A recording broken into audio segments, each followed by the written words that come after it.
Aujourd'hui, j'aimerais vous parler en fait d'un constat que je fais de plus en plus concernant en fait les organismes sans but lucratif, les ONG.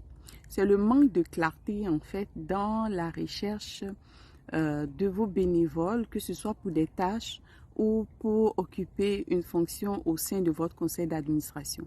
Il y a un manque de clarté dans vos communications, dans l'expression en fait de vos besoins et de vos attentes. Souvent, ce qui va se passer, beaucoup vont dire, oh, venez vous impliquer au sein de notre organisme, il y a de la place assurément pour vous. Mais est-ce que vous avez défini clairement les fonctions de cette personne? Ça va être quoi cette tâche? Vous ne pouvez pas dire à tout le monde, viens t'impliquer, il y a forcément de la place pour toi. Même si c'est pour soulever des palettes de bois, hein, il faut que cette personne ait les qualifications et les habiletés pour le faire. Parce que si elle n'est pas habilitée pour le faire, elles peuvent se faire mal. Parce que pour soulever par exemple des palettes de bois, hein, il y a des positions à prendre. Il faut savoir le faire. Sinon, ça peut être plutôt désavantageux en fait pour vous. Et en n'étant pas clair en fait dans vos communications, qu'est-ce que ça fait? Ça vous fait perdre du temps.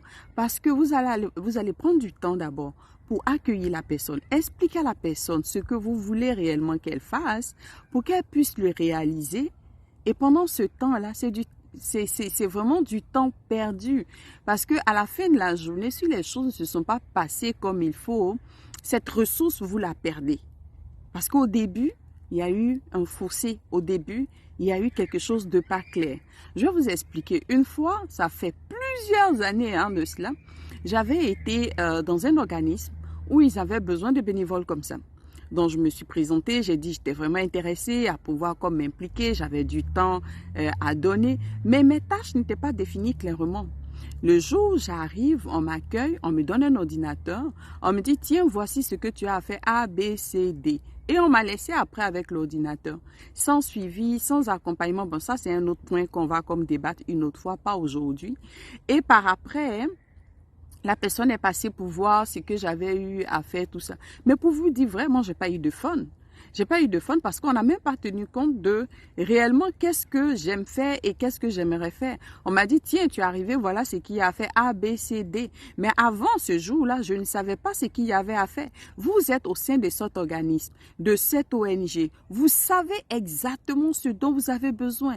Si c'est pour quelqu'un à la réception, clarifier. Si c'est pour quelqu'un, même dans un conseil d'administration, ce serait pour quelle fonction? Est-ce que c'est pour être trésorier? En tant que trésorier, quelles sont vos responsabilités? Si par exemple c'est pour accueillir des gens, quelles sont vos tâches? Si c'est pour même les communications, si c'est pour la logistique, tout ça, ce sont des choses que vous devez clairement définir et le communiquer au travers de vos différents outils de communication. Sinon, vous allez perdre du temps. Et donc, voilà, c'était Marie-Chantal. J'avais ça à vous partager. Si vous me découvrez pour la première fois, n'hésitez pas à vous abonner. Ici, je parle beaucoup plus de communication et des relations publiques en lien avec les organismes sans but lucratif ou les ONG et aussi pour les entrepreneurs sociaux, les femmes entrepreneurs sociales. Donc, voilà pour cette petite capsule que j'avais à vous partager aujourd'hui. Au plaisir pour une autre capsule.